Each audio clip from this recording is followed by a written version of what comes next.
20వ అధ్యాయం 24వ వచనాన్ని చదువుతున్నాను, గమనించండి. అపోస్తుల కార్యముల గ్రంథం 20వ అధ్యాయం 24వ వచనం.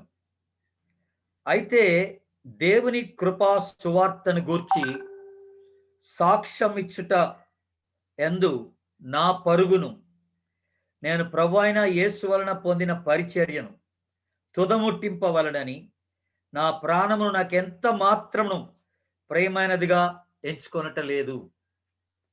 ఉదయకాలం మరి రాజేష్ సహోదరులు మాట్లాడుతూ, ప్రభు మనల్ని ఎక్కడ ఉంచితే అక్కడ ప్రభు నిమిత్తమై మనం ఒక మిషనరీగానే వాడబడాలి అనేటువంటి ఓ చక్కని తలంపుని మన ముందుకు తీసుకొచ్చారు వారు. అందుని బట్టి ప్రభుకి స్తోత్రం. ఇక్కడ రాయబడిన మాట ఏమిటనంటే, దేవుని కృపా సువార్తను గూర్చి సాక్ష్యం ఇచ్చుట యందు నా పరుగు అని అన్నాడు. అంటే ఇక్కడ ఈ పదంలోనే అర్థమవుతుంది ఏంటంటే, ఆ కృపా సువార్త ద్వారా నాలో ఏ రక్షణ కార్యమైతే జరిగిందో ఆ రక్షణ కార్యానికి నేను సాక్షినై ఉన్నాను అనే మాట జ్ఞాపకం చేయబడుతున్నటువంటి మాట. సో ఆ సాక్ష్యము చెప్పడానికి నేను పరుగిడాలి అనేటువంటి మాటని ఇక్కడ చాలా బ్యూటిఫుల్గా తీసుకొని వస్తున్నట్టుగా మనం గమనిస్తున్నాం. ఒక గొప్ప దైవజనుడు ఏమన్నారంటే, క్రైస్తవుల్లో 2 రకాలు ఉంటారట. క్రైస్తవులు ఒకరెవరంటే సోల్ విన్నర్స్, ఆత్మల్ని సంపాదించేవారు. రెండవ గుంపు ఎవరంటే బ్యాక్ స్లైడర్స్ అన్నాడు. అంటే విశ్వాసంలో వెనకబడిన వారు అని. దీన్ని బట్టి మనకి ఏమర్థమవుతుంది దేవుని బిడ్డల? ఏమర్థమవుతుందంటే, క్రైస్తవుడనే ప్రతి వ్యక్తి, విశ్వాసి అనే ప్రతి వ్యక్తి ఆత్మల్ని సంపాదించబద్ధుడై ఉన్నాడు అనే మాట మనం జ్ఞాపకం చేసుకుంటాం. He is bound to win souls. అతనికి రెండో ఆప్షన్ లేదు. నువ్వు అలాగా ఆత్మల్ని సంపాదించడం లేదు అంటే, దేవుడు నీలో చేసిన రక్షణ కార్యాన్ని నువ్వు ఇతరులకు తెలియచేయడం లేదు అని అంటే you are a backslider అంటున్నాడు అనమాట సంగతి అది. కనుక ఒక విశ్వాసి రక్షింపబడి మౌనంగా ఉండటానికి వీలు లేదనమాట. వీలు లేదు. తనకు ఒక బాధ్యత ఇవ్వబడింది. ఆ రక్షణలోనే తనకు ఒక బాధ్యత ఇవ్వబడింది. ఒక 2 వచనాలు 3 వచనాలు మనం చూసుకొని ఆ తదుపరి మనం కొంచెం లోపలికి ఈ ధ్యానంలోనికి వెళ్దాం. యెషయా గ్రంథం మనకి బాగా పరిచయమైన ఒక భాగాన్ని చదువుతాను. 49వ అధ్యాయం, బుక్ ఆఫ్ ఐజియా చాప్టర్ 49. యెషయా గ్రంథం 49వ అధ్యాయం 6వ వచనం నేను 4వ లైన్ చదువుతున్నాను, గమనించండి. 6వ వచనం 4వ లైన్. బూదిగంతముల వరకు నీవు నేను కలుగచేయు రక్షణకు సాధనమొగుటకై అన్యజనులకు వెలుగై ఉండునట్లు నిన్ను నియమించి ఉన్నాను. చాలా బ్యూటిఫుల్ మాట.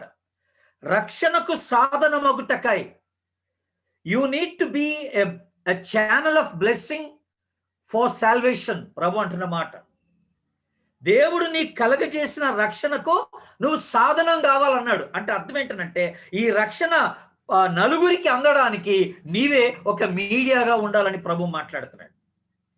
అంటే దీన్ని బట్టి ఇంకొక విషయం మనకు అర్థమవుతుంది ఏంటంటే, we are blessed to be for others అనే మాట. మనం ఎందుచేత దేవుని ద్వారా మనం ఆశీర్వదించబడ్డామనంటే, ఇతరులకు ఆశీర్వాదకరంగా ఉండు నిమిత్తమై ఆశపడ్డాం. దేవుడు ఎందుకు నీ పాపాలు క్షమించాడంటే, ఈ పాప క్షమాపణ గూర్చి నువ్వు ఇతరులకి తెలియచేయడానికి కోసం. ఇది నీ మట్టుకే ఉంచుకోవడానికి కోసం కాదు. దేవుడు ఎందుకు నిన్ను రక్షించే, ఈ రక్షణ సువార్త నీ ద్వారా 10 మందికి అందాలని ఆలోచన అయి ఉన్నది దేవుని బిడ్డల. చాలాసార్లు మనం లేఖన భాగాలు, అందుకనే దాంట్లో ఉన్నటువంటి కీలకమైన విషయాలు అందులో భాగంగా ఒక్క వచనాన్ని మీకు చూపిస్తాను. 67వ కీర్తన చూడండి దయచేసి. 60వ కీర్తన మొదటి 2 వచనాలు చదువుతున్నాను, గమనించండి. 67 ఫస్ట్ 2 verses. మొదటి 2 వచనాలు చదువుతున్నాను, గమనించండి. భూమి మీద నీ మార్గము తెలియబడినట్లును జనులందరిలో నీ రక్షణ తెలియబడినట్లును దేవుడు మమ్మల్ని కరుణించి మమ్మల్ని ఆశీర్వదించునుగా. ఆయన తన ముఖకాంతి మా మీద ప్రకాశింప చేయునుగాక. మనం ఇది ఇలాగా మామూలుగా చదివేస్తే దీని యొక్క ఉన్నటువంటి ఆ కాన్సెప్ట్ ఏంటో మనకు అర్థం కాదు. వెనకది ముందుది వెనక్కి చదివితే అప్పుడు క్లారిటీ వచ్చేస్తుంది. ఇప్పుడు మీరు చూడండి, 2వ వచనం ముందు, దేవుడు మమ్మల్ని కరుణించి మమ్మల్ని ఆశీర్వదించునుగాక, తన ముఖకాంతి మా మీద ప్రకాశింప చేయునుగాక. ఎందుకు అనంటే భూమి మీద నీ మార్గము తెలియబడినట్లును అన్యజనులలో నీ రక్షణ తెలియబడినట్లును. That is the reason. దేవుడు ఎందుకు మమ్మల్ని కరుణించి మమ్మల్ని ఆశీర్వదించాలని కోరుకుంటున్నాడంటే సో దాట్ మా ద్వారా అన్యజనులలో ఈ రక్షణ ప్రకటింపబడాలని. ఇప్పుడు అర్థమవుతుందా దేవుని బిడ్డలారా? సో ఆల్ ఆఫ్ అస్, మన అందరం కూడా ఈ రోజున రక్షింపడ్డామనంటే దాని వెనుకున్నటువంటి ఒక మూలమైన కారణం ఏంటంటే ఈ రక్షణ సువార్త మనం అనేకులకి తీసుకొని వెళ్ళాలి అని. We are blessed to be a blessing for others అనే మాట మనకి జ్ఞాపకం చేయబడుతున్నటువంటి మాట. మనందరికీ బాగా తెలుసు, ఆ గెరసీనాల దేశంలో సేనాను దయ్యం పట్టిన వాడు సమాధుల్లో తిరుగుతుండగా యేసు ప్రభు వారు వచ్చి వాడికి స్వస్థత కలగజేసినప్పుడు, ఆ దయ్యాలన్నీ వెలగొట్టినప్పుడు వాడు స్వస్థ చిత్తుడై దేవుని పాదాల చెంత కూర్చున్నప్పుడు, నువ్వు ఎక్కడికి వెళ్తే అక్కడికి నీతో వస్తాను ప్రభు అనంటే, అప్పుడు ప్రభు వానితో ఏమన్నాడంటే, మొట్టమొదటిగా నీవు నీ ఇంటి వారి వద్దకు వెళ్ళి దేవుడు నీలో చేసిన కార్యాన్ని గురించి చెప్పమంటాడు. నీ ఇంటి వారి వద్దకు వెళ్ళి చెప్పమంటాడు. ఆశ్చర్యం ఏంటంటే మార్క్స్ వార్త 5వ అధ్యాయం మనం 20వ వచనం చదివితే వాడు కేవలం ఇంటి వారి దగ్గరికే కాదట, దెకపోలిలో వాడు ప్రకటింపనారంభించను అని ఉంటది. దెకపోలి అంటే 10 cities, 10 పట్టణాల్లో యేసు ప్రభు చేసిన కార్యాన్ని గురించి వాడు చెప్పడం మొదలెస్తాడంట దేవుని బిడ్డ. That's a beautiful thing. అదే యేసు ప్రభు ఈ రోజున మనందరి నుండి ఎక్స్పెక్ట్ చేస్తుంది ఏంటంటే we should be a channel of blessing for salvation. ఈ రక్షణకు సాధనమై అనేకమైనటువంటి ఆత్మల్ని దేవుని దగ్గరికి నడిపించేటువంటి వ్యక్తులుగా ఉండాలని ప్రభు కోరుతూ ఉన్నాడు. అందుకనే యేసు ప్రభు వారు తన శిష్యుల్ని పిలుచుకున్నప్పుడు కూడా బ్యూటిఫుల్ మాట, మనందరికీ బాగా పరిచయమైన మాట ఏంటంటే, నేను మిమ్మును మనుషులను పట్టు జాలరులుగా చేస్తాను. The calling is for soul winning. ఆ పిలుపే దేని కొరకు అంటే ఆత్మల రక్షణార్థమైనటువంటి పిలుపుగా మనం అక్కడ చూస్తూ ఉన్నాం దేవుడి బిడ్డ. ఆత్మల రక్షణార్థమైనటువంటి పిలుపు కనుక we have a responsibility.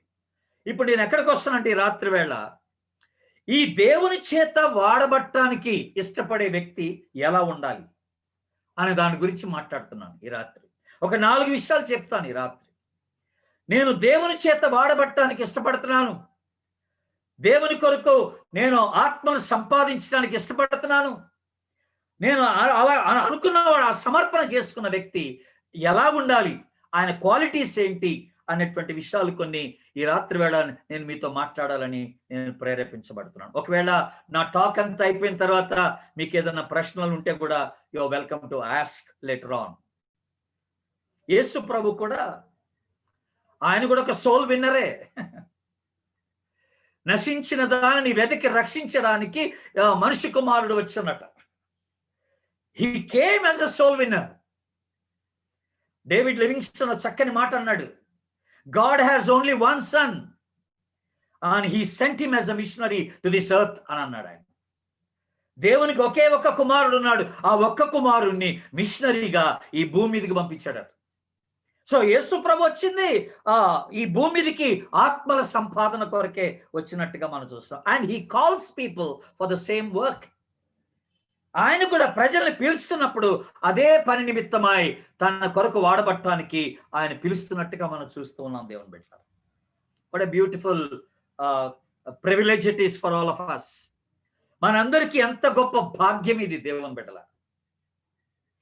4 qualities దేవుని చేత వాడబట్టడానికి ఇష్టపడే వాళ్ళకి 4 క్వాలిటీస్ ఉండాలని చెప్పాను నేను.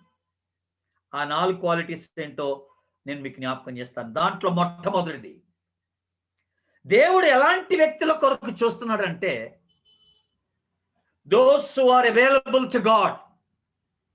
మొట్టమొదటి మాట, ఎవరైతే దేవునికి అందుబాటులో ఉంటారో అలాంటి వ్యక్తుల్ని వాడుకోవడానికి దేవుడు ఇష్టపడుతున్నాడు. Not every Tom, Dick and Harry. ఎవరిని పడితే వాళ్ళని కాదండోయ్. ఆయనకి అందుబాటులో ఉండేవాళ్ళు దేవునికి కావాలి. అందుబాటులో ఉండడం అంటే ఏంటి?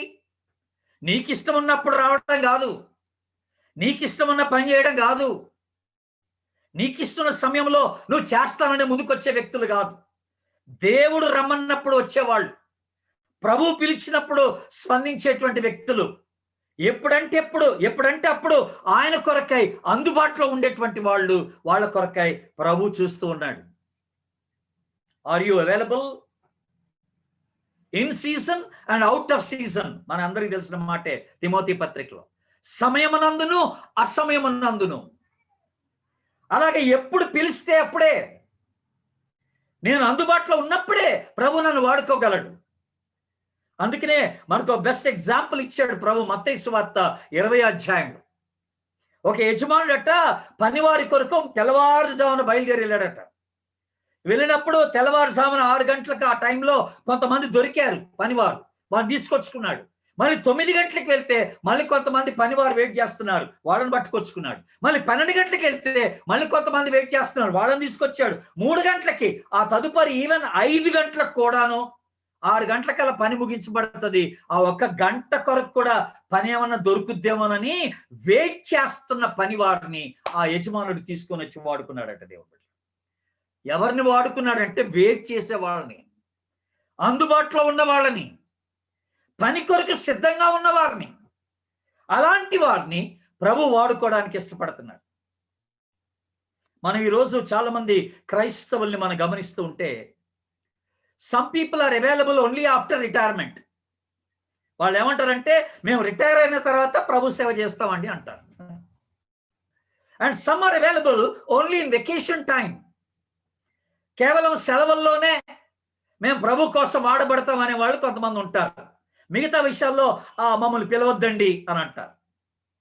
మరికొంతమంది ఎలాగంటే, after we fulfil certain of our responsibilities, మాకున్నటువంటి కొన్ని బాధ్యతలు ఉన్నాయి, అవన్నీ నెరవేర్చుకున్న తర్వాత, అవి తీర్చబడిన తర్వాత మేము వస్తామండి.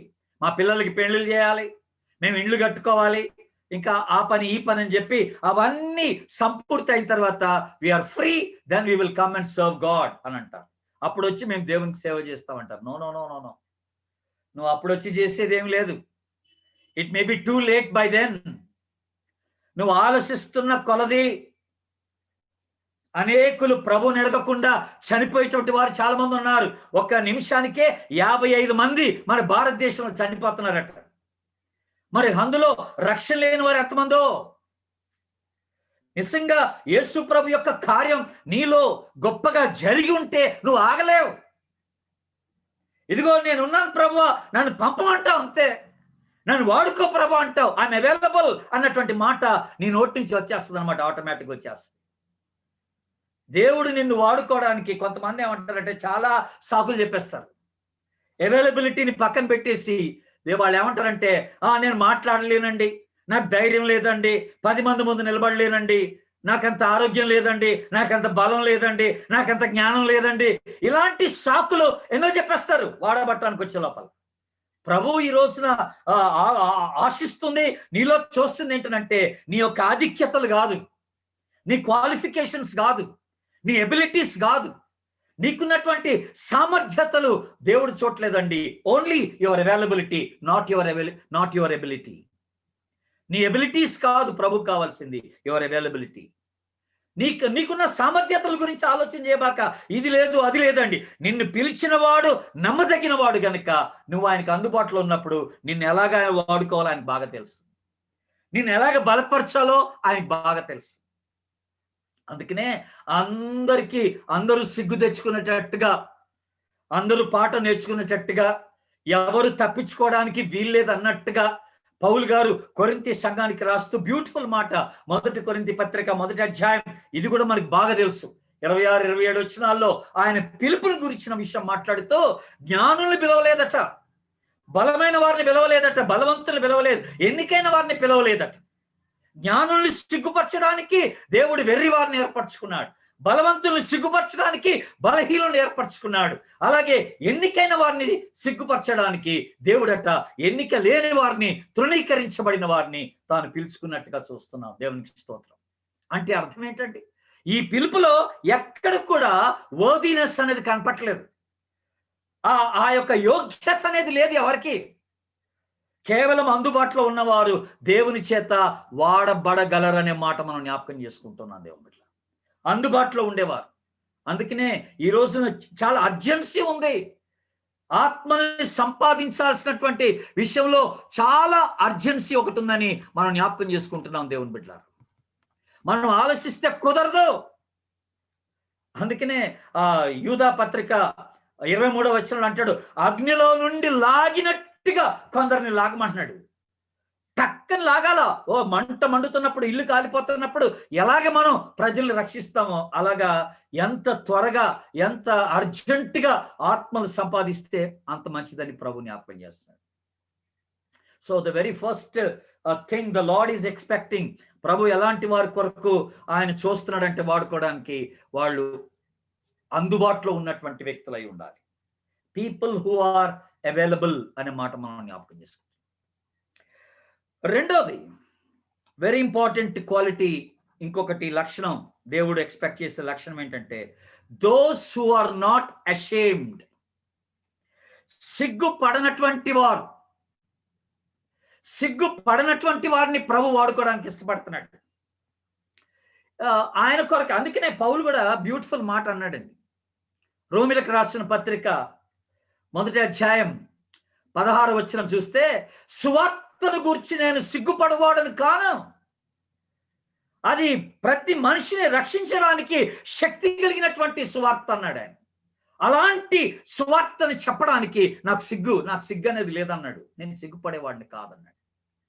దీని గురించి నేను ఆలోచన చేస్తున్నప్పుడు, being ashamed, those who are not ashamed will be used by the Lord. ఎవరైతే సిగ్గు పడకుండా ఉంటారో అలాంటి వారిని దేవుడు వాడుకోవడానికి ఇష్టపడుతున్నాడు. ఈ విషయాన్ని గురించి ఆలోచన చేస్తున్నప్పుడు నాకు ఒక చక్కని లేఖన భాగం ఒకటి గుర్తొస్తా ఉంది. మార్క్స్ వార్త తీయండి దయచేసి. మార్క్స్ వార్త 8వ అధ్యాయం 38వ వచనం చదువుతున్నాను, గమనించండి. 38వ వచనం, వ్యభిచారమును పాపమును చేయు ఈ తరము వారిలో నన్ను గూర్చియు నా మాటలు గూర్చియు సిగ్గుపడువాడెవడో వానిని గూర్చి మనుష్య కుమారుడు తన తండ్రి మహిమ గలవాడై పరిశుద్ధ దూతలతో కూడా వచ్చినప్పుడు సిగ్గుపడునని చెప్పాను. హలో, వింటున్నారండి? ఇక్కడ బ్యూటిఫుల్ ఒక హెచ్చరిక.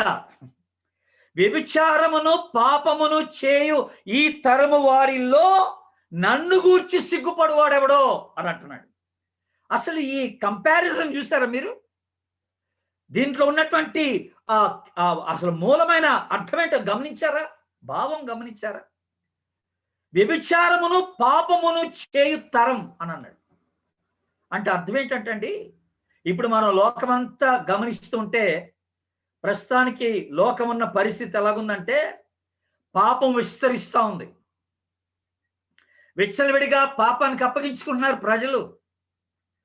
అందుకని ఇప్పుడు ఈ టెక్స్ట్ లో ఉన్నటువంటి రీతిగా మనం అర్థం చేసుకోవాల్సిన మాట ఏంటంటే, వ్యభిచారం చేసేవాడు సిగ్గు లేకుండా వ్యభిచారం చేస్తున్నాడు, పాపం చేసేవాడు సిగ్గు లేకుండా పాపం చేస్తున్నాడు. అలాంటి ఒక తరంలో ఇప్పుడు మనం ఉన్నాం. ఆడికి సిగ్గు లేనప్పుడు ఒక శక్తి కలిగిన సువార్తను కలిగి ఉన్న నీవు యేసు ప్రభుని గురించి చెప్పడానికి నువ్వెందుకు సిగ్గుపడుతున్నావు అంటున్నాడు ప్రభు. అదనమాట ఇక్కడ పాయింట్. పాపమును, వ్యభిచారమును పాపమును చేయు ఈ తరము వారిలో నన్ను గురించి సిగ్గుపడివాడెవడు అని అంటున్నాడు. వాడికి లేని సిగ్గు నీకెందుకు?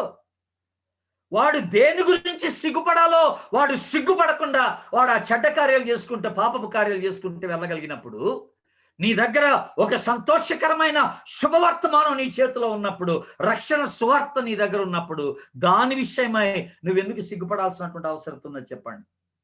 That is the point. Yesu ప్రభువుల గురించి మాట్లాడటానికి సిగ్గుపడకూడదు.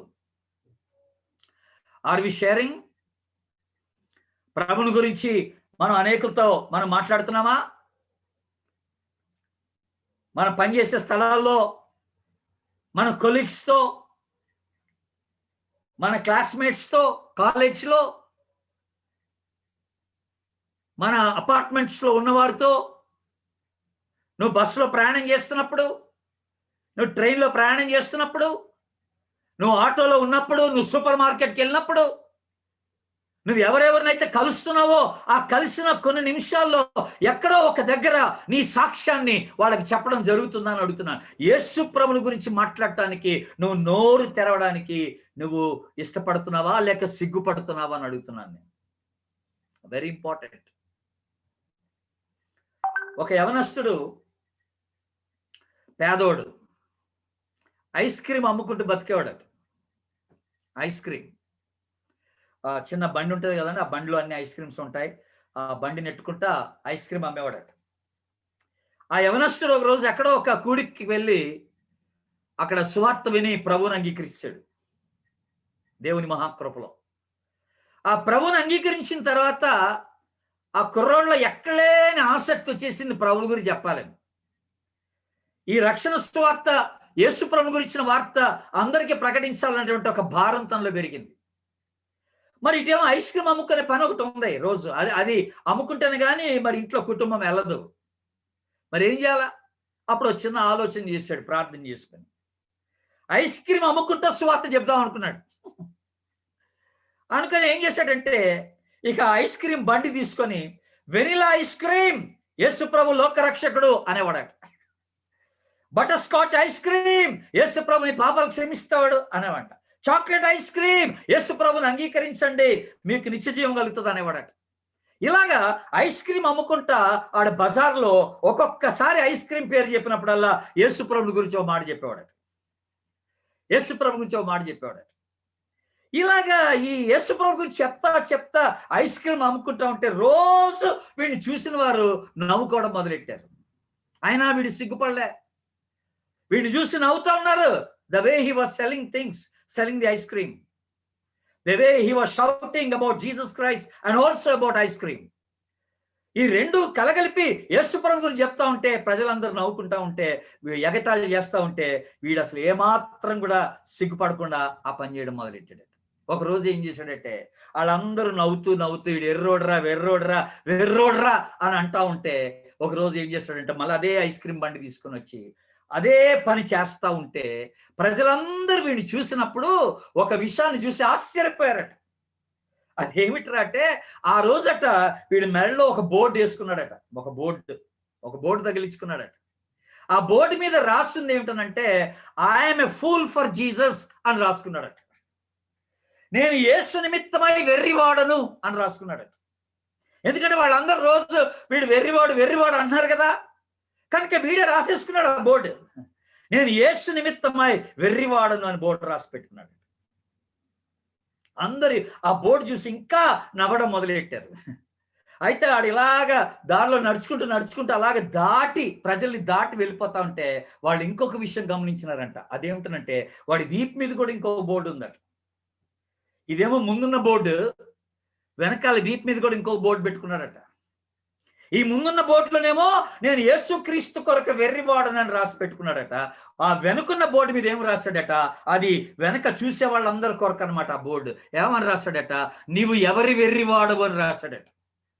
హూస్ ఫూల్ ఆర్ యూ అని. I'm a fool for Christ, but whose fool are you? నువ్వు ఎవరి వెర్రివాడవని అడుగుతున్నాడట. ప్రశ్న లోకానికి అడుగుతున్నాడు. నేను యేసు ప్రభు గురించి చెప్పడానికి సిగ్గుపడువాడని కానంటున్నాడు. పౌలు గారు అన్నాడు, సిగ్గుపడేవాడు దేవుని కొరకు ఆత్మను సంపాదించలేడండోయ్. సిగ్గుపడేవాడు సువార్తను ప్రకటించలేడు. సిగ్గుపడేవాడు దేవుని చేత వాడబడలేడు అనే మాట మనం జ్ఞాపకం చేసుకుంటూ ఉన్నాం. కనుక సిగ్గుపడినటువంటి వారిని ప్రభు పిలుస్తున్నాడు ఈ రోజున. అవైలబుల్గా ఉండేవారు కావాలి. రెండవదిగా సిగ్గుపడనటువంటి వారు కావాలి. నాది బేసిక్గా ఖమ్మం అండి, మా నేటివ్ ప్లేస్. ఇప్పుడు గత ఒక 15 yearsగా మేము బెంగళూరులో ఉంటున్నాం ఫ్యామిలీ అంతా. ఖమ్మంలోనే చాలా పరిచర్య జరిగింది. నేను ఖమ్మంలో ఉండే టైంలో ఓ పెద్ద పోలీస్ ఆఫీసర్ డిఎస్పి గారు ఒక ఆయన ఉండేవారు. ఆయన ఏలూరు ప్రాంతానికి చెందిన ఆయన. ఆయన ఖమ్మానికి ట్రాన్స్ఫర్ అయి వచ్చాడు. మంచి విశ్వాసి. డిఎస్పి హోదాలో పోలీస్ డిపార్ట్మెంట్లో మంచి విశ్వాసిగా ఉండేవాడు అనమాట. ఆయన నాకు మంచి స్నేహితుడయ్యాడు. ఆయన గారి దగ్గరికి నేను అప్పుడప్పుడు వెళ్తూ ఉండేవాడిని. నేను మొట్టమొదటిసారిగా ఆయన ఆఫీస్లోకి వెళ్ళినప్పుడు నేను ఆశ్చర్యపడినటువంటి ఒక సంగతి ఏంటంటే, ఆయన టేబుల్ అండి, డిఎస్పి టేబుల్ ఆఫీస్లో ఒక పెద్ద టేబుల్. ఆ టేబుల్ మీద 2 విషయాలు చూశాను నేను. ఒకటి, కుడి ప్రక్క ఒక సిలువ పెట్టుకున్నాడు ఆ టేబుల్ మీద, ఎడం ప్రక్క బైబిల్ పెట్టుకున్నాడు. బాజాప్తుగా, చాలా ధైర్యంగా అనమాట. ఎవరన్నా రాని, ఏ ఆఫీసర్ అన్నా అడుగు పెట్టని, వాళ్ళందరికీ తెలియాల్సింది ఏంటంటే నేను యేసు ప్రభువుకు చెందిన వాడిని అని తెలవాలి. That's it. అది ఓపెన్ సాక్ష్యం అనమాట. బాహాటముగా నీ ఏమాత్రం కూడా సిగ్గు నొందకుండా నేను ప్రభువుకు చెందిన వాడిని అని చెప్పుకోవడానికి అది గొప్ప నిదర్శనం దేవుని బిడ్డరా. ఏదో ఒక రీతిగా నువ్వు పనిచేస్తున్న స్థలంలో నువ్వు యేసు ప్రభువుకి చెందిన వాడవని ప్రజలకి తెలియచేయడం జరుగుతుందని అడుగుతున్నాను నేను. అలా తెలియజేయడం జరుగుతుందా? నేను ఒకసారి తెలంగాణ ప్రాంతంలో నిజామాబాద్ నుండి ఆర్మూర్కి ఒక యూత్ మీటింగ్ నిమిత్తమై బస్సులో వెళ్తున్నాను. నాతో పాటు కొంతమంది యవనస్తులు కుర్రోళ్ళు ఉన్నారు. అయితే మేమంతా అక్కడ ఇంకొక యూత్ మీటింగ్ కొరకు వెళ్తున్నాం బస్సులో. మిగతా వాళ్ళంతా బస్ అంతా ఫుల్గా ఉందన్నమాట. కండక్టర్ గారు టికెట్లన్నీ ఇచ్చేసాడు. టికెట్ ఇష్యూ అయిపోయిన తర్వాత నా ప్రక్కనే ఒక యవనస్తుడు కూర్చొని ఉన్నాడు. బస్సు కదిలింది, టికెట్లు ఇష్యూ చేయబడ్డాయి, బస్సు వెళ్తుంది. మా ప్రయాణం కేవలం ఒక 30-40 నిమిషాల కంటే ఎక్కువ ఉండదు అక్కడి నుంచి అక్కడికి. ఆ 40 నిమిషాల్లో మేము దిగిపోతాం. ఈ కుర్రాడు, నా పక్కన కూర్చున్న కుర్రాడు యవనస్తుడు, వెంటనే నా వైపు చూసి, అంకుల్ నేను ఇప్పుడే వస్తాను అంకుల్, నా సీట్ అలాగే ఉంచండి అన్నాడు. బస్సు కదిలింది, బస్సు వెళ్తుంది, ఇప్పుడే వస్తానంటే ఇది ఎక్కడికి వెళ్ళిపోతాడని నాకు ఒక ఆలోచన. ఆల్రెడీ టికెట్ తీసుకున్నాడు, ఇప్పుడు ఎక్కడికి వెళ్తాడు, మళ్ళీ ఎప్పుడు వస్తాడు బస్సులోకి? అది నేను ఆలోచన చేస్తా ఉంటే నాకు ఆశ్చర్యాన్ని కలిగిస్తున్నట్టుగా ఆ కుర్రాడు ఏం చేశాడంటే లేచి తన జోబులో నుండి కరపత్రాలు బయట తీశాడు. సువార్త కరపత్రాలు బయట తీసి ప్రతి సీటు దగ్గరికి వెళ్ళి సీట్లో కూర్చున్న ప్రతి వారికి ఆ ఒక్కొక్కరికి ఆ సువార్త కరపత్రాలు మొత్తం పంచిపెట్టేసి మళ్ళీ ఏమి ఎరగనట్టుగా వచ్చి తన సీట్లో కూర్చున్న ప్రక్కన కళ్ళు మూసుకొని ప్రార్థన చేయడం మొదలెట్టాడు. దేవునికి స్తోత్రం. వాట్ ఏ టెస్టిమనీ అండి అది. ఎంత ధైర్యంతో కూడినటువంటి పని చేశాడు ఆ రోజు. నేను ఎప్పుడు అలా చేయలేదండి బాబు. అంత ఓపెన్ గా బస్సులో, గవర్నమెంట్ బస్సులో అందరికి సీట్కి వెళ్ళి అతడు కరపత్రాలు పంచిపెట్టాం. అంటే బోధించడం రాదు నాకు, ప్రకటించడం రాదు నాకు, సాక్ష్యం చెప్పడం రాదు నాకు, కానీ నేను చేయగలిగిన పని ఏంటంటే కనీసం కరపత్రాలన్నా నేను పంచిపెట్టాను. యేసు ప్రభుని గురించి చెప్పడానికి నేను సిగ్గుపడువాడను కాను. ఆమేన్.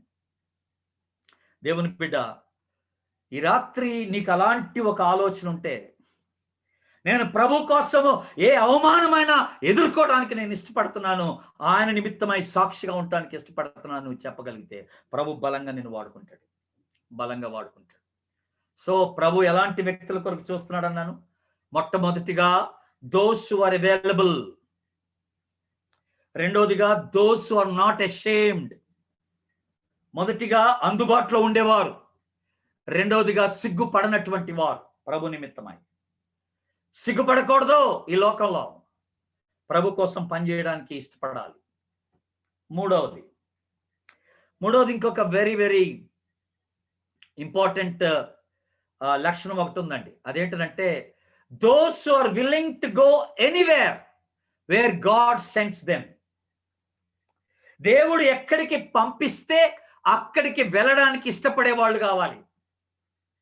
ఈ ఆత్మల సంపాదకులు ఎలాంటి వారు అవ్వాలంటే, దేవుని చేత వాడబడేవాడు ఎలాంటి వ్యక్తి అవ్వాలంటే, దేవుడు ఎక్కడికి వెళ్ళమంటే అక్కడికి వెళ్ళడానికి ఇష్టపడాలి. కొంతమంది నాకు అప్పుడప్పుడు కాల్ చేస్తుంటారు. నేను ఐఎంలో పనిచేస్తున్నాను కదండి. అప్పుడప్పుడు కాల్ చేసి, బ్రదర్ మాకు దేవుని సేవ చేయాలని బాగా భారం ఉంది, కానీ మా ఊర్లోనే చేస్తాను, నన్ను ఇక్కడ వాడుకుంటారా, జీతం ఇచ్చాను అడుగుతారు. నేను మా ప్రజల మధ్యలోనే చేస్తాను, మా గ్రామంలోనే చేస్తాను, నన్ను వాడుకుంటారా అని అడుగుతారు. ఒక ఆయన మా జనరల్ సెక్రటరీ గారికి ఫోన్ చేసి, నేను దేవుని సేవ చేస్తాను కానీ అమెరికాలో చేస్తానన్నాడట. నన్ను అమెరికా పంపించండి అన్నాడట. ఇది ఎక్కడ విషయం? నువ్వు అనుకున్న స్థలానికి వెళ్ళి చేయడం కాదబ్బాయ్, నీకు ఇష్టమైన ప్రాంతానికి వెళ్ళడం కాదు, నీకు ఇష్టమైన ప్రజల మధ్యలోకి వెళ్ళటం కాదు. ప్రభు ఎక్కడికి వెళ్ళమంటే అక్కడికి వెళ్ళడానికి నువ్వు ఇష్టపడాలి. ప్రభు ఏ ప్రజల మధ్యలోనికి వెళ్ళి నీవు సాక్ష్యం చెప్పమంటే ఆ ప్రజల మధ్యలోనికి వెళ్ళాలి. ఇందాక మనం బ్యూటిఫుల్ సాక్ష్యాలు విన్నాం. సిస్టర్స్ ద్వారా, ఒక మంచి ఫ్యామిలీ ద్వారా చక్కని మిషనరీ సాక్ష్యాలు విన్నాం. మహారాష్ట్రలో, మధ్యప్రదేశ్లో వారు వాడబడుతున్నారు ప్రభు కోసం. ఆంధ్ర రాష్ట్రం నుండి ప్రభు పిలిస్తే అక్కడికి వెళ్ళిపోయారు. వెళ్ళాలి. అబ్రహాము నేను నీకు చూపిస్తున్న దేశానికి వెళ్ళమన్నాడు. అది ఎక్కడికో తెలీదు, సమర్పణ చేసేసుకున్నాడు అబ్రహాం. సరే ప్రభు అన్నాడు, అంతే. No questions asked. ఇక ప్రశ్నలే లేవు. నువ్వు వెళ్ళమన్నావు, నేను బయలుదేరాను, అంతే. నువ్వు ఎక్కడ ఆగమంటే అక్కడ ఆగిపోతాను.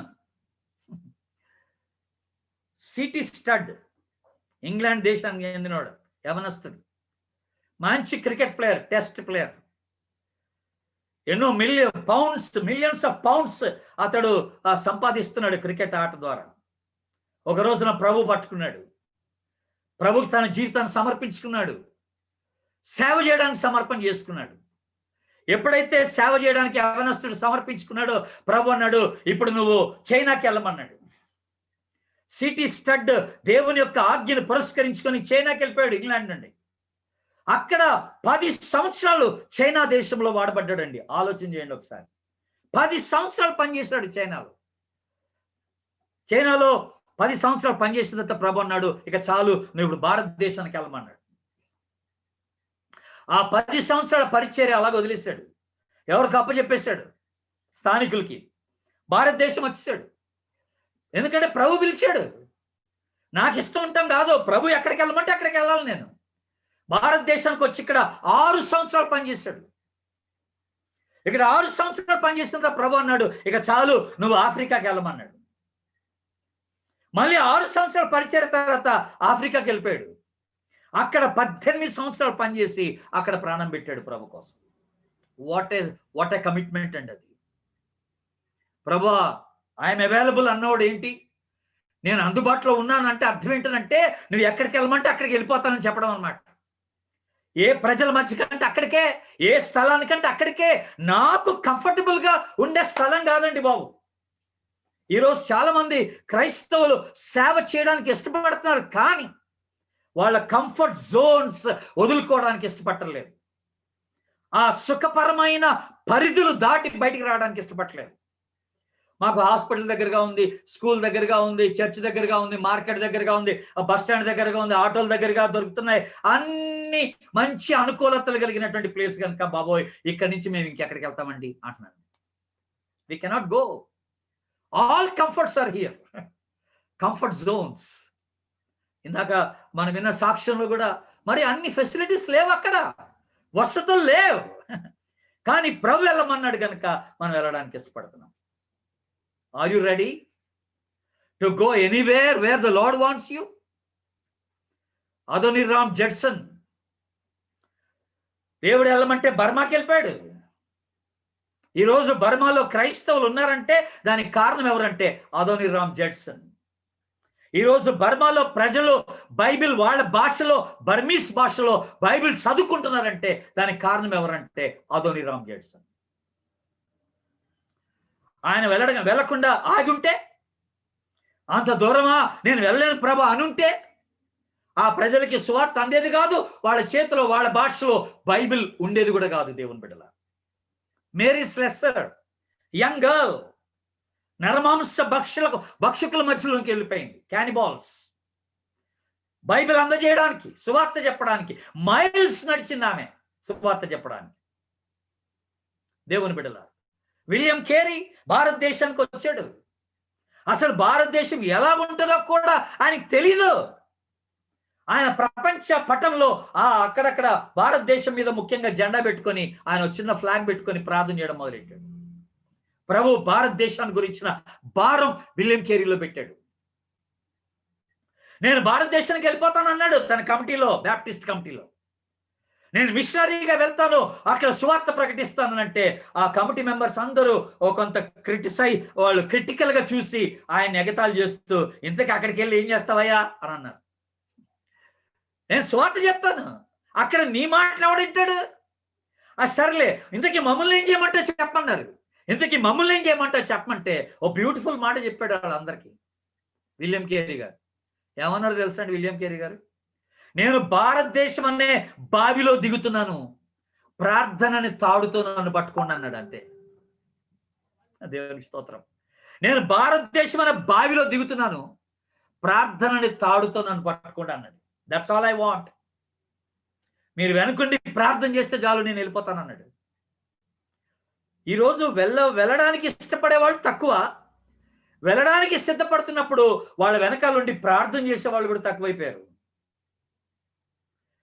సాల్వేషన్ ఆర్మీని స్థాపించినటువంటి దైవజనులు విలియం బూత్ గారు, ఆయన దేవుడు ఫ్రాన్స్ దేశానికి వెళ్ళమన్నాడు. ఫ్రాన్స్ దేశానికి వెళ్ళమంటే ఆయన సమర్పణ చేసుకుని వెళ్ళడానికి సిద్ధపడినప్పుడు చాలా మంది ఆ ఊరోళ్ళు, ఆయన చర్చి వాళ్ళందరూ ఎగతాళి చేసి, ఇంతకీ ఫ్రాన్స్కి వెళ్ళి అక్కడ ఆత్మలు ఎలా సంపాదిస్తావయ్యా, ఫ్రాన్స్ లో ఆత్మలు సంపాదించడం అంటే ఏంటో తెలుసా అని వాళ్ళకు ఉదాహరణ చెప్పారు. అది ఎలాంటిదంటే ఓ పెద్ద పొట్టు కుప్ప, ఓ పెద్ద వరి పొట్టు పెద్ద కుప్పలో ఒక సూది కోసం వెతికినట్టే అని అన్నారు ఆత్మలు సంపాదించడం అంటే. Searching for a needle in a big heap of husk అని అన్నారు. ఆ పెద్ద పొట్టు కుప్పలో ఒక సూది కోసం వెతికినట్టే ఉంటది ఆత్మలు సంపాదించడం అంటే ఫ్రాన్స్ లో. అంటే అప్పుడు విలియం బూత్ గారు ఏమన్నారు తెలుసా అండి? అది సరే గాని ఆ సూది కరెక్ట్ గా ఎక్కడుందో ప్రభువుకు తెలుసు కదా అన్నాడు. ఆ సూది ఎక్కడ ఉంటుందో ప్రభువుకు తెలుసు కదా. నేను చేయాల్సిందల్లా ఏంటంటే ఆయన ఎక్కడికి వెళ్ళమంటే అక్కడికి నేను వెళ్ళటానికి ఇష్టపడాలి, అంతే. డేవిడ్ లివింగ్స్టన్ గారు ఆఫ్రికాకి వెళ్ళడానికి అక్కడి నుంచి ఇంకా వేరే స్థలాలు కూడా ఆఫ్రికా అడవులో తిరిగాడు. ఆయన చక్కని ప్రార్థన చేసేవాడు. ఏమని ప్రార్థన చేసేవాడు అంటే David Livingstone, send me anywhere but only go with me అనేవాడు, ఆర్ కమ్ విత్ మీ అనేవాడు. దేవా నన్ను ఎక్కడికన్నా పంపు, కానీ నువ్వు లేకుండా మాత్రం కాదనమాట. నువ్వు నాతో వచ్చేటట్టయితే నేను ఎక్కడికన్నా వెళ్ళడానికి రెడీ అంటున్నాడు అనమాట.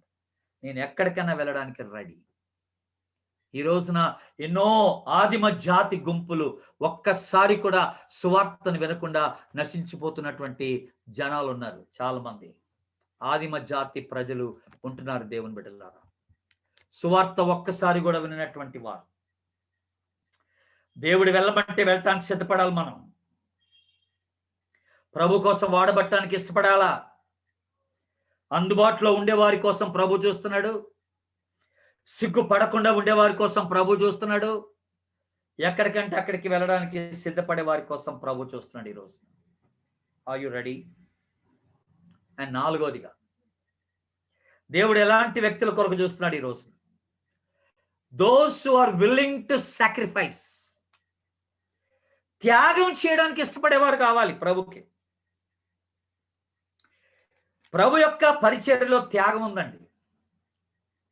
మనం ఇందాక ఒక మాట అన్నా, నేను కంఫర్ట్ జోన్ అని అన్నారు చూసారా, ఆ సుఖపరమైనటువంటి పరిధి, దాన్ని వదిలి బయటికి రాలేని వారు సేవ చేయలేకపోతున్నారు.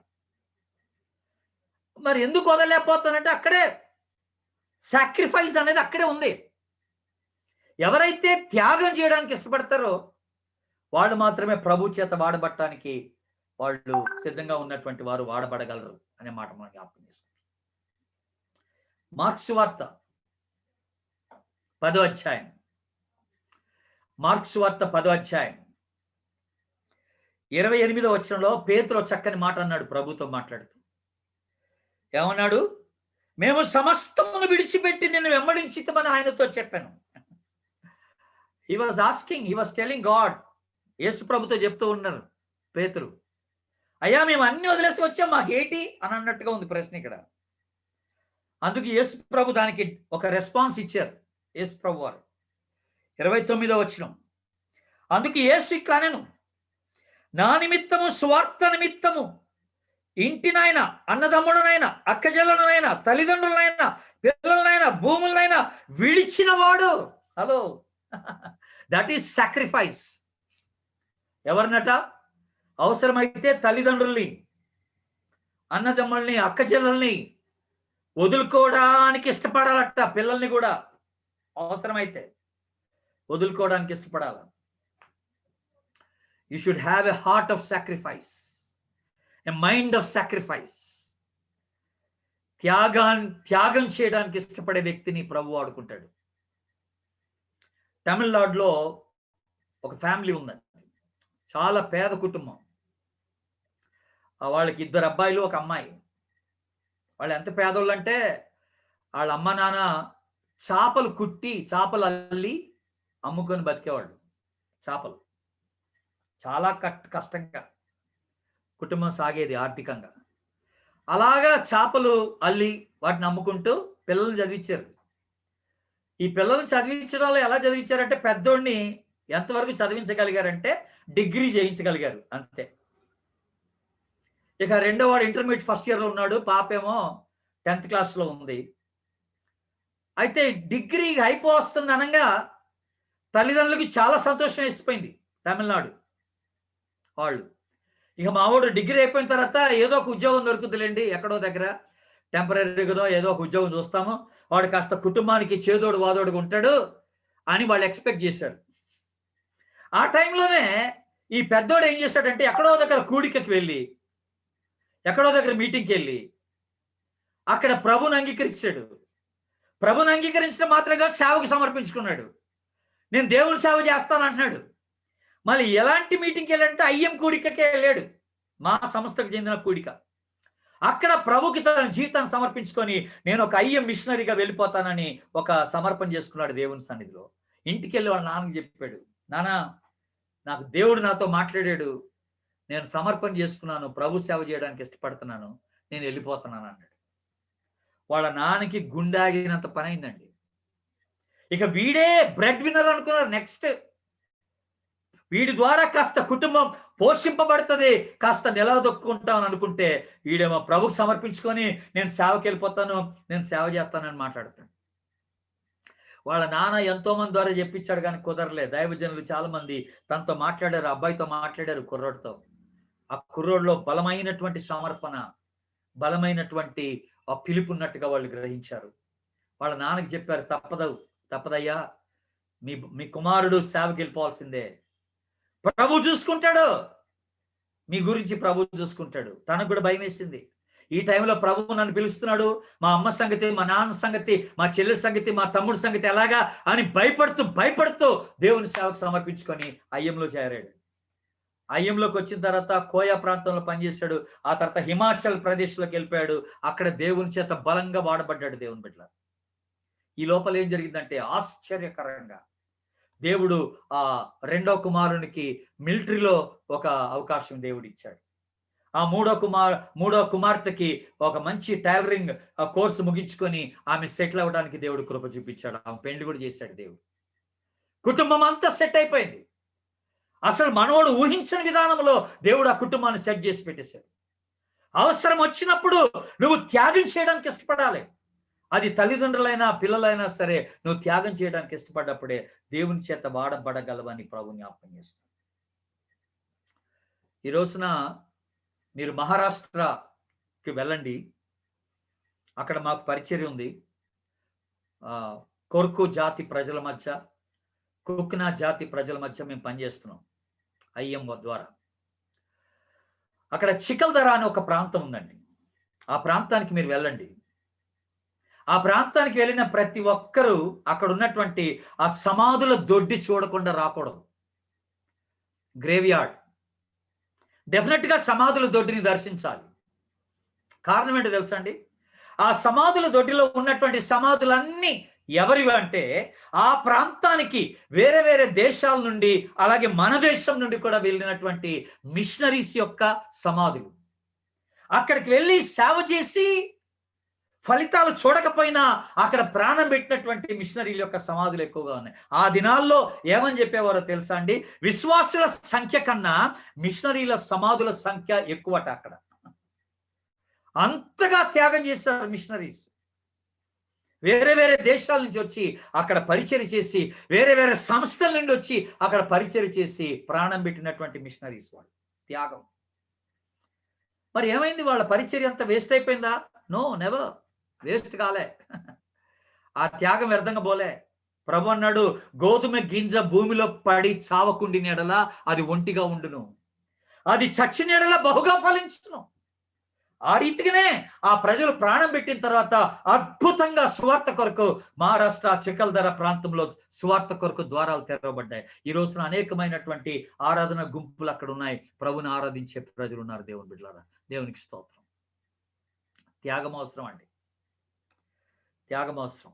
ఇందాక నేను సిటీ స్టడ్ అని ఒక మిషనరీ గారి గురించి చెప్పాను. నేను ఆయన ఒక చక్కని స్టేట్మెంట్ ఇచ్చాడండి.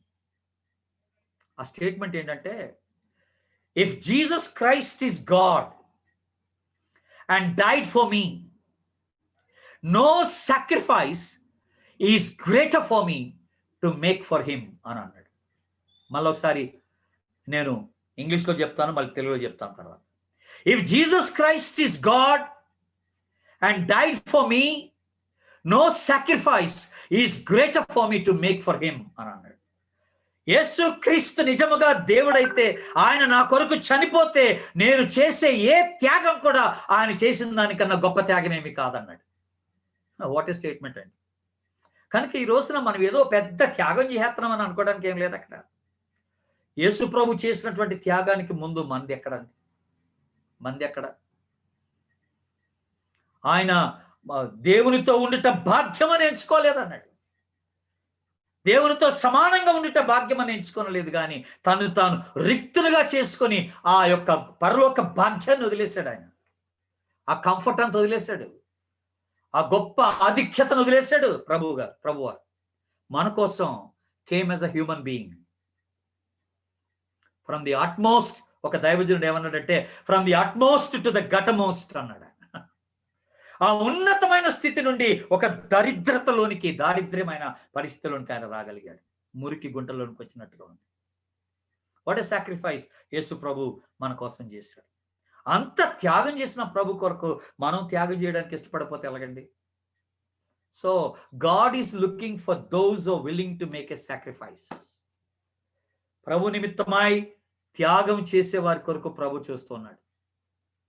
జాన్ పైపర్ అని గొప్ప దైవజనులు, ఆయన చక్కని మాట చెప్పాడు. There are 3 kinds of Christians అన్నాడు ఆయన. 3 kinds ఆఫ్ క్రిస్టియన్స్, 3 రకాలైన క్రైస్తవులు ఉన్నారట. ఒకరెవరంటే జెలస్ గోయర్స్ అని అన్నాడు. సెకండ్లీ జెలస్ సెండర్స్ అని అన్నాడు. మూడో గుంపు ఎవరంటే డిసొబీడియంట్ అన్నాడు. డిసొబీడియంట్ క్రిస్టియన్స్ అన్నాడు. అంటే వెళ్ళడానికి ఆసక్తిని కలిగి ఇష్టపడేటువంటి వారు, పంపించడానికి ఆసక్తి కలిగి ఇష్టపడేటువంటి వారు. మూడో గుంపు ఎవరంటే అవిధేయత చూపేటువంటి వారు. That's all. నేను ఇందాక స్టార్టింగ్ లోనే ఒక చక్కని మాట అన్నాను. 2 types ఆఫ్ క్రిస్టియన్స్ అని మాట్లాడుతూ నేను ఒక మాట అన్నాను. మొదటి రకం ఎవరంటే సోల్ విన్నర్స్, ఆత్మలు సంపాదించేవారు విశ్వాసంలో. రెండో వారు ఎవరంటే విశ్వాసంలో వెనకబడిన వారు. అయితే నువ్వు ఆత్మలను సంపాదించాలా, లేకపోతే విశ్వాసంలో వెనకబడినట్టు లెక్క. చివరిగా ఒక మాట చెప్పి నేను ముగిస్తాను. ఆ తర్వాత ఏదైనా క్వశ్చన్స్ ఉంటే అడగొచ్చు మీరు. John Wesley, a great man of God, Methodist సంఘ స్థాపకులు. జాన్ వెస్లీ గారు ఒక చక్కని మాట అన్నాడు. మొట్టమొదటిగా ఇంగ్లీష్లో చెప్తాను, ఆ తర్వాత తెలుగులో కూడా చెప్తాను. Give me 100 men who love nothing but God, who hate nothing but evil, and they know nothing but the Lord Jesus Christ. I will change the whole world అన్నాడు ఆయన. ఏంటో తెలుసా అండి? దేవుని తప్ప దేనిని ప్రేమింపని ఒక 100 మందిని చూపించమన్నాడు. పాపాన్ని తప్ప దేనిని ద్వేషించని ఒక 100 మందిని చూపించండి. యేసు క్రీస్తుని తప్ప ఇంకా ఎవరిని ఎరుగనటువంటి ఒక 100 మందిని చూపించండి, నేను ఈ ప్రపంచాన్ని మార్చేస్తానన్నాడు. 100 మంది నాకు ఇచ్చేయమన్నాడు. I will change the whole world. What a statement అండి, what a statement. God is still looking for people. God is still in the recruitment business. Yesu ప్రభు వారు ఇంకా ఆత్మల సంపాదకుల కొరకు చూస్తున్నారండి. యేసు ప్రభు వారు రిక్రూట్ చేసుకోవడానికి ఇష్టపడుతున్నారు. యేసు ప్రభు వారు ప్రజల్ని తన కోసం తన పని నిమిత్తమై రిక్రూట్ చేసుకోవడానికి ప్రభు వారు ఇష్టపడుతూ ఉన్నారు. Are you ready? Are you available? Are you bold? Are you willing to go anywhere? Are you willing to make a sacrifice? ఇలాంటి ఒక సమర్పణ కలిగి నువ్వు ముందుకు రాగలిగితే ప్రభు బహు బలంగా గొప్పగా తన రాజ్య విస్తీర్ణతలో నిన్ను వాడుకుంటాడని మీకు జ్ఞాపకం చేస్తాను. అట్టి కృప పరిశుద్ధాత్మ దేవుడు మనందరికీ దయచేయను గాక. ఆమెన్. God bless you.